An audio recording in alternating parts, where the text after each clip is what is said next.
काही दिवसापूर्वी पुणे जिल्ह्यात एक अतिशय दुःखद आणि दुर्दैवी घटना घडली। सासरच्या छळाला कंटाळून आपल्या एका बहिणीने आपलं जीवन संपवलं।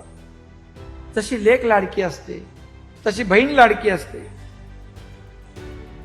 तशी सून का वागू शकत नाही आपण?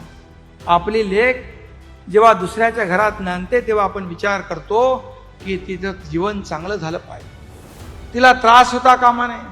का मानसिकता बदलत नाही लोक? आणि म्हणून यासाठी आपल्या सुनांना देखील लेकीसारखं वागवण्याची मानसिकता तयार झाली पाहिजे। आणि म्हणून सुनेचा छळ करणारी वृत्ती हा समाजाला लागलेला कलंक आहे आणि ही वृत्ती ठेचून काढली पाहिजे। आणि त्यासाठी आज आपण एक नवीन अभियान सुरू केलंय।